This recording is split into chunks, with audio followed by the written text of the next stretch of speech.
I became a coach because I felt a calling to help people awaken to the fact that they are powerful and awesome, and there's nothing that they cannot do. Welcome to the Coach Pony Podcast, where our goal is to help you learn the critical business skills that you need to succeed as a coach. And it all starts with learning how to get those paying clients. In season 1 of our podcast, join us as we interview experienced 6- and 7-figure coaches from different niches and delve into how they got that very first client and what they might do differently today. In this episode, we are going to peer into the world of corporate coaching with Jodi Flynn from Women Taking the Lead. Women leaders hire Jodi to develop the skills needed to thrive in senior leadership. She is the host of the critically acclaimed Women Taking the Lead podcast and an Amazon best-selling author with her book, Accomplished: How to Go from Dreaming to Doing.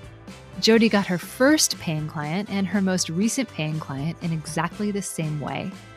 So listen in as she unpacks what has changed in the 12 years since she started her business, her predictions for corporate coaching as an industry, and so much more. So with that, let's get down to business. Welcome to the Coach Pony Podcast. Today, I'm here with the magical Jodi Flynn, and I am super excited. She's here to join us because I did my own episode about how I got my first client as a career coach, and Jodi is here to talk about getting clients from a career coach perspective, but unlike me, she's doing it from a corporate and executive standpoint. So Jodi, hello, how are you? Thank you so much for inviting me on Coach Pony. Hello, Coach Pony community. Yay, coaches. Yay, coaches indeed. For every new coach that's here, this is going to be an amazing interview. And we don't stand on ceremony here because I'm super nosy. So I just want to get to it and start asking questions. So Jodi, I would love to have you think back for me and tell me about the day you got your very first client at a company or organization. Tell me, how did they find you? It's a great question. Actually, they were found for me. There was a little bit of a process. So for those of you who are in the corporate and executive realm, you know it's a little bit of a different process, but the basics are all the same. Through networking, I met a woman who was a web developer. This web developer had connections at an organizational development company. I was introduced to them, built a relationship. They started asking me to do some work for them. And then they introduced me to a gentleman that was a CFO at a local bank who needed coaching, and they thought I would be the perfect coach for him. So I was actually introduced. It was like networking that eventually landed me that client. This is something that I think is pretty common for people in the executive and corporate arena. Would you say that it's fair that people in this niche often network their way into their clients? 100%. I think sometimes, some of the fundamentals of marketing can be the same, but when you're in the corporate and executive realm, it's all relationships. It's all who you know, becoming known and letting yourself be known and getting out there and being willing to meet people, get to know people, and be of service to them. I love that. Be of service is so important. There is so much sleaze and just people out there in the coaching industry trying to get clients. And that's why selling often feels gross. But when you're out there and you're being of service, it feels really different to both you and the client. So I know that this story is way back in the day. I mean, you've been a coach for a really long time. Do you remember what you charged this very first client and how many sessions you did with them? Yes. Well, this was the biggest package I ever sold. So just to kind of frame it a little bit. So this was the first corporate client I had. I had cut my teeth a little bit on, business clients and individuals, but with this package, it was a $10,000 package and it was for 20 sessions. Excellent. And actually, that's not uncommon for pricing. corporate coaching can often range from $10,000 to $25,000 or even $30,000 per client, depending on your location and your experience. Obviously, you can charge more if you're more experienced or if you're in a bigger city. So how long was each session? Do you remember? It was about 45 minutes to an hour. And with this client, like sometimes I would have to drive. His offices were about an hour and a half away from me. So some days I would drive and we'd do a 2-hour session. So we'd be doing like multiple sessions in one, to bang out a lot of work. And I will say, having been introduced to this client through the organizational development company also helped me get that price. Now, I'm sure a lot of people were probably like, wow, early on and you charge that much. But I had mentors and guides within that company who were like, this is how much you should be charging. Because I would have never spit out that number on my own without that assistance. I don't want anyone to think like, oh, I I knew how I was super confident as a new coach and could do that. Sometimes it takes somebody going, no. What you're charging is undervaluing you, and they're not going to want what you're offering if you don't charge enough. And that's how it was explained to me. That's such a great point, Jodi. I think undercharging is a problem, and a lot of new coaches have done it. And so this is one of the reasons I keep asking people on this podcast how much they charged back in the day and how much they charge now, so we can demystify pricing just a little bit, because I want new coaches to understand the different types of rates, what coaches charge and get paid, and so on and so forth, so that you don't immediately undervalue yourself, and so you also understand what you might be working up to in the future.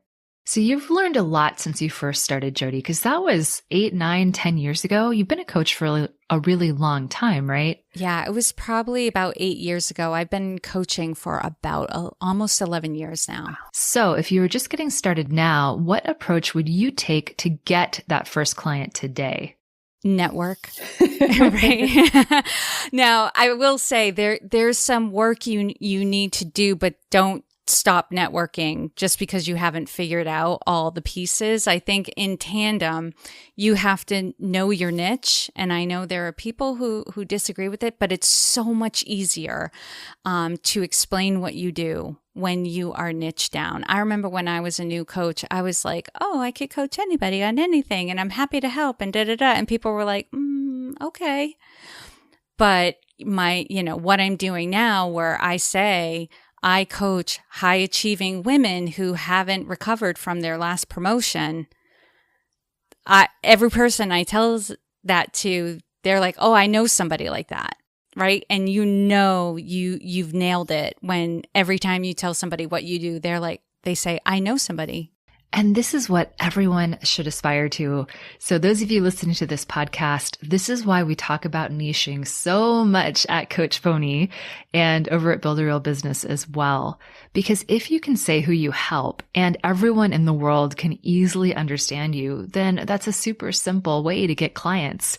Because either the person you're talking to or communicating with immediately sees themselves as a potential client, or they know a friend or a colleague or someone in their network who might fit the bill as well, because what you said was so clear.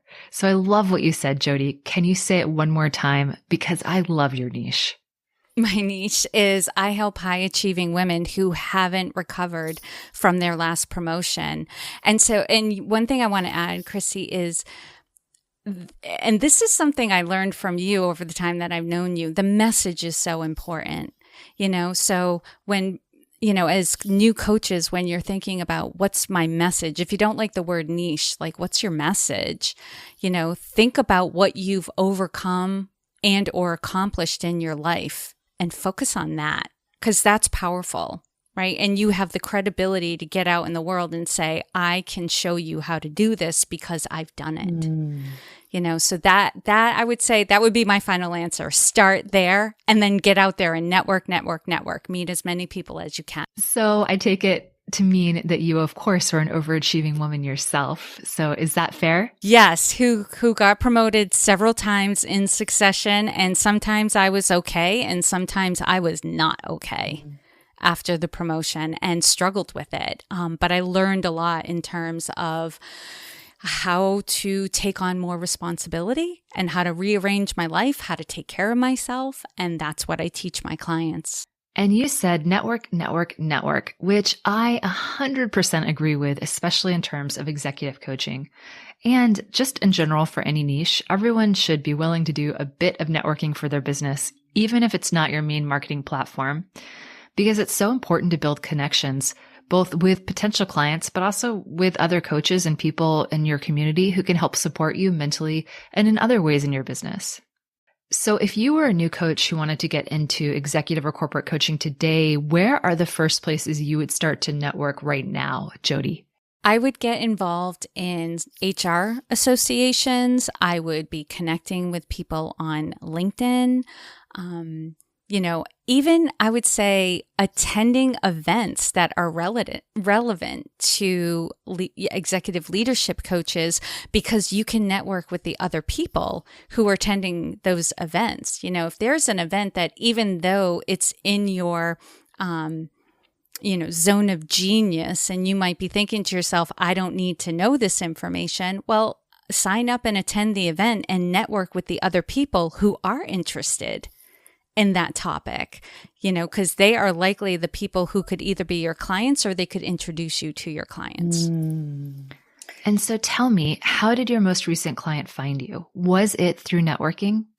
It was through networking. It was, I will say this, I have a podcast myself, and I use the podcast as a networking tool. I have met so many people, amazing people, through my podcast by having them on as guests, and they've introduced me to other people, and I try as much as possible to maintain those relationships. And my latest client came through a woman who was on my podcast, and we were probably having our semi-annual catch-up call to see what each other was up to and how we've been. And she had a friend, sure enough, who had been promoted, was struggling. And she's like, oh my goodness, let me introduce you to my friend. She has been a whirling dervish, for a year or more, ever since she got promoted. And, it was, it's so funny, so basic, because there's so many ways you can do it, but it was networking and maintaining relationships. Now, you do have to pick and choose. How many people am I going to try to keep up with, stay in touch with? But when you identify somebody who you have a connection with, or they're in your industry, or you get a sense of this is someone I want to stay in touch with, make a point to follow up with them and stay top of mind in their world. Sometimes with people I'm trying to just stay connected to, if I find an article online that I thought was interesting, I'm sending them a note saying, hey, I found this article, and I know from previous conversations you're interested in this too.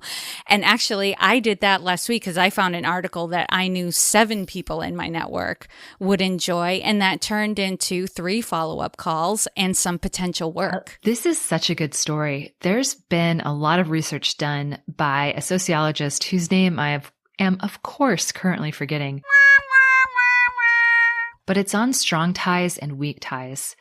And the strong ties and weak ties center around the idea that most of our networking connections are people with whom we have weak ties, people whom we keep in touch with loosely, maybe only once or twice a year, or we run into them periodically, and we don't actually proactively reach out to them that often. And yet they're often the people who refer us the most business.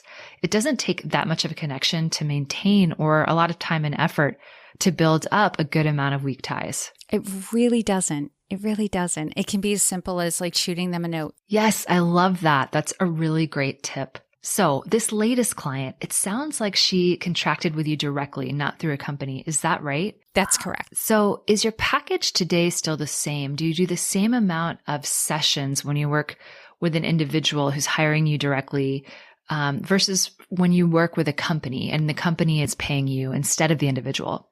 There is a little bit of a difference. Sometimes when I'm working with individuals, the package is pared down. Now, I want to be very clear that I'm not offering the same package for a different price. One thing I've learned is, if somebody has a certain budget, that's great. You can work within their budget, but then you need to, if it's their budget is less than what you would normally charge, you need to pare down what you're offering, to meet that. You need to maintain the value of what you're offering. So this woman as an individual, because they don't have the same budgets that larger organizations do. So she scaled back on some of the assessment tools we would use and the length of time we were working together. So we're doing 10 sessions for $3,500. Okay, so that's very different pricing and style from what you offer to an organization or company. So if you were doing this type of coaching through an organization, what would your rates be and what would be a little bit different? And I know you're in Maine, so corporate rates are a little bit lower there. Yeah, it would be a little bit different because I would offer a couple of different assessment tools normally with the company. I'm also reviewing the company's value statements, mission statements. I'm reviewing their performance evaluations and any other documentation that they feel is relevant, whether they've taken assessments through their organization. I'm oftentimes meeting with my client and their manager in the first session, maybe somewhere midway through, at the end. So in that case, it could involve, 15 meetings. And for that, I'm charging $6,500 or more, depending, because it's like the give and take. With corporate and executive coaching, you're oftentimes putting together a proposal, like what is the scope of work?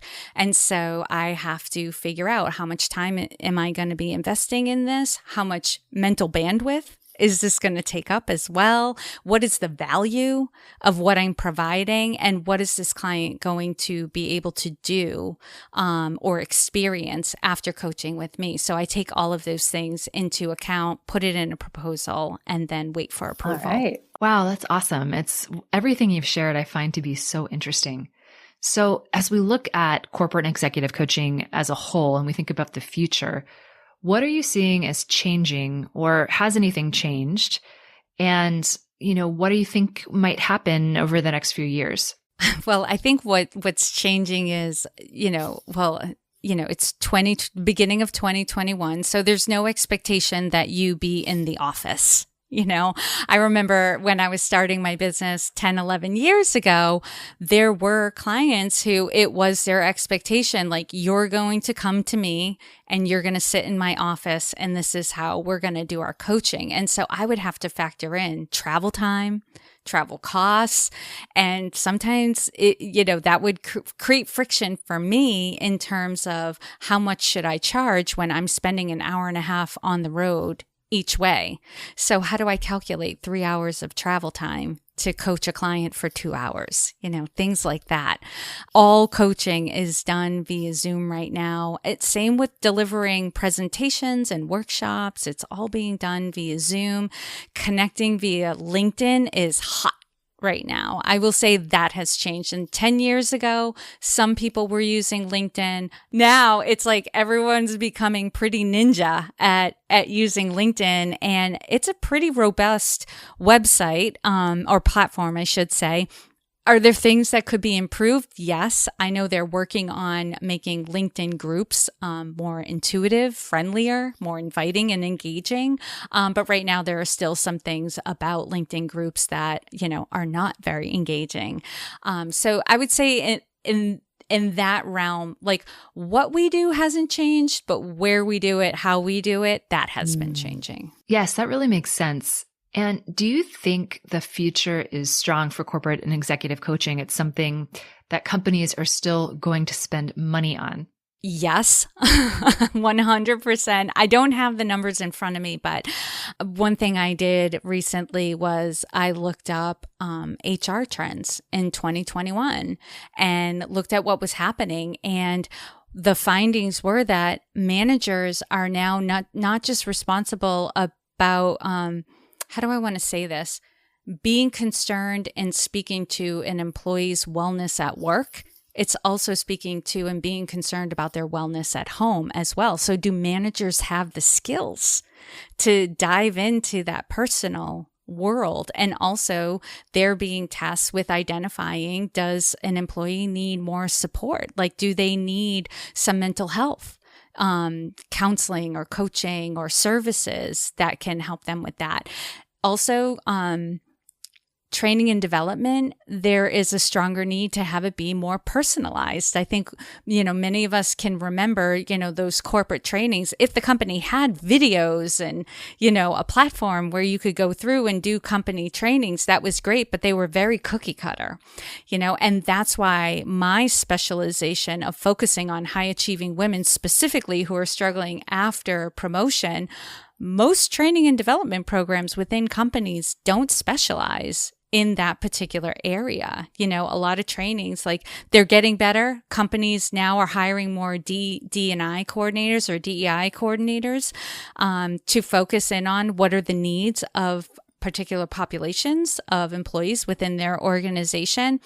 But, for the most part, training and development programs were developed for anybody. As coaches, as we know, we can't offer trainings that are just for anybody, right? That specialization is required. And so more companies are offering personalized training, and there are stronger needs for coaching in the corporate world. So I think, especially with so many changes happening in the workplace and in the workforce, that executive and corporate coaches are going to be highly needed and highly regarded. So what I'm hearing is, long story short, it sounds like the future is bright in this niche. Yes. So there's one last question I want to ask before we get to our lightning round. And I think it's an important one because when you go into business, the first year of business is usually the hardest.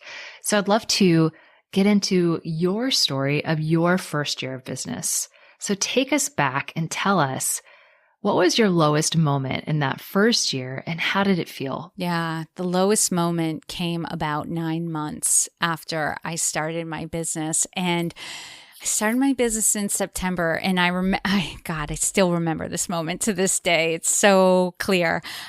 It was a July day, and it was hot, and I found myself just lying on the living room floor. I had wandered out of my office, gone into the living room, and just decided to lay down on the carpet. Like, I was spent, I was exhausted. I wasn't feeling very hopeful. I had spent 9 months spinning my wheels, doing a lot of things not well, just because I didn't know any better.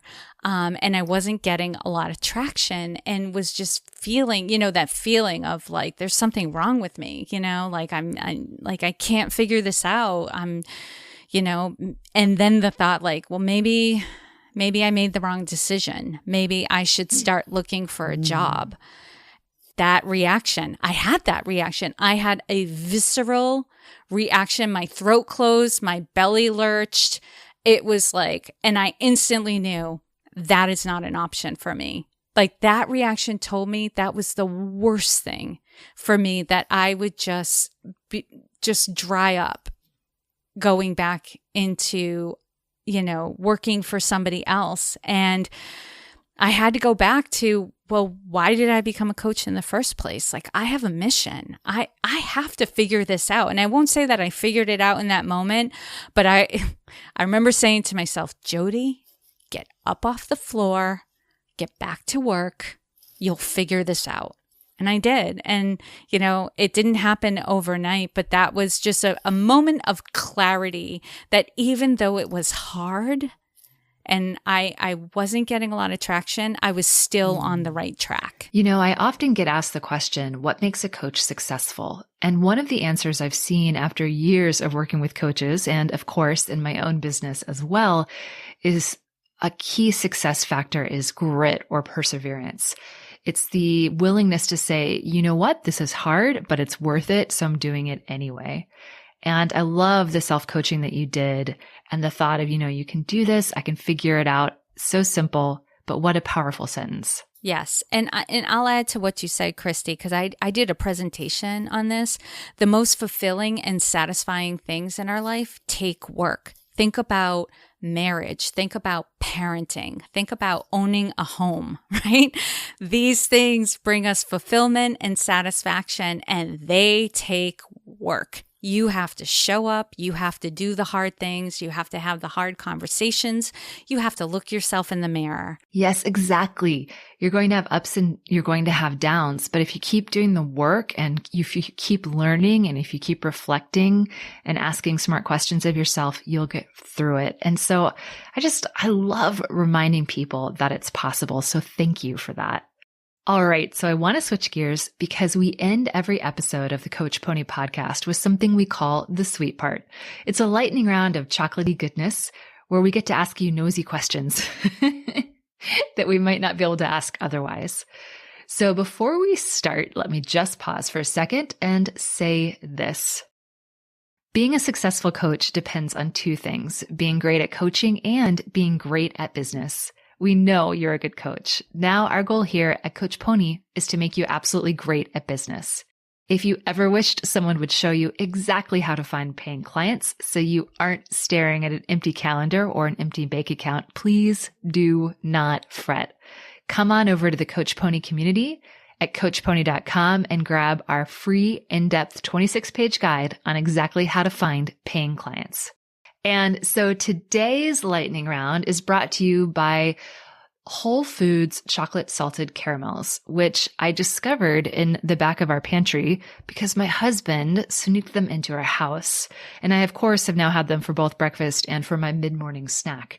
So if you need something that's both delightful and sticky, so it might get all over your keyboard, might I recommend the chocolate salted caramels from Whole Foods. So I love talking about chocolate, but we're here to talk about you, Jodi. So are you ready for the lightning round? I'm ready. What is the most expensive thing that you spent money on recently in your business? Coaching for me. What is the best thing that you spent money on recently for your business? Coaching for me. Worth every penny. What is one thing you feel like you wasted money on? I invested money in a robust CRM system that I wasn't ready for and I didn't need, and I paid over $100 a month for over a year while it sat unused. What is your favorite dessert? A flourless chocolate torte. What is your favorite book in your niche? How Women Rise by Sally Helgeson and Marshall Goldsmith. What is the last book that you read? I'm currently reading In the Flow, Unlock Your Hormonal Advantage and Revolutionize Your Life by Alyssa Vitti.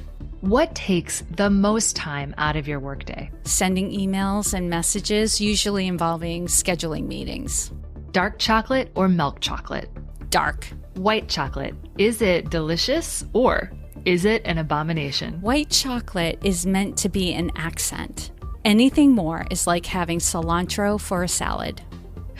That is a new and unusual answer, and I 100% support it. Awesome. So I love all of these answers, Jodi, and I would love to circle back actually to talk about the favorite book in your niche that you mentioned. So tell me a little bit more about why you love it. I love this book because actually Marshall Goldsmith wrote a book that I used with my first corporate client that we spoke about earlier. It was called What Got You Here Won't Get You There. And it's all about what got you to the point of promotion won't get you to the next level. And it's all about how we have to adapt our leadership skills.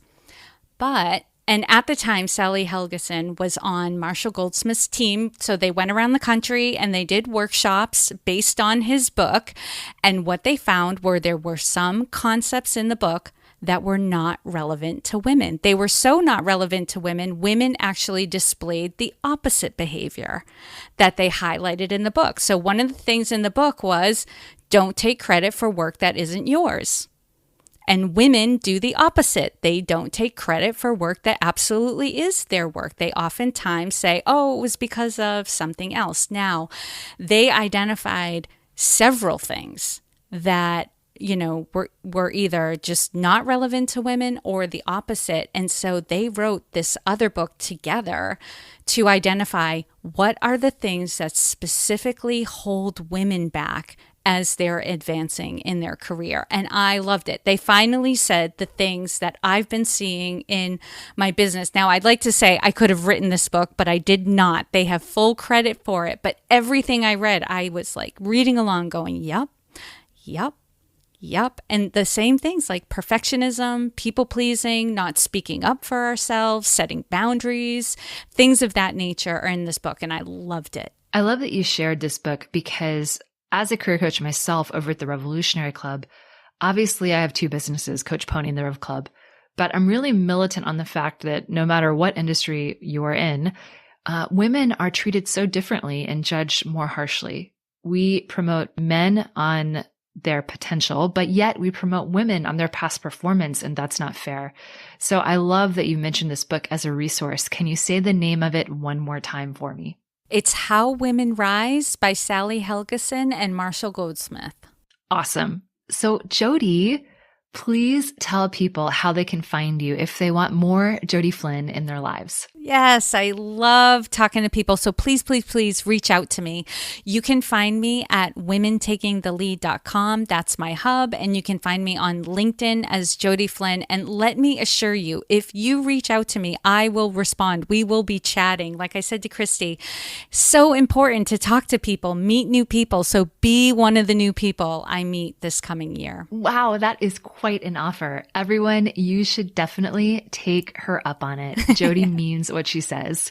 And with that, Jodi, I want to say thank you so much for sharing some awesome insight into a different type of career coaching. Thank you for being here with us today. Oh, Christy, thank you so much, not only for inviting me, but thank you for having this podcast, because this is the podcast I wish I could have listened to 11 years ago. It would have made such a difference in my business. Ah, well, we have it now. And so with that, I want to say thank you to everyone for listening, and we'll see you in the next episode.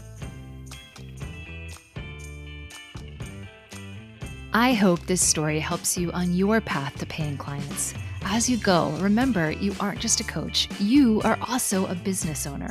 So please get the business training that you need so you can land the clients you want.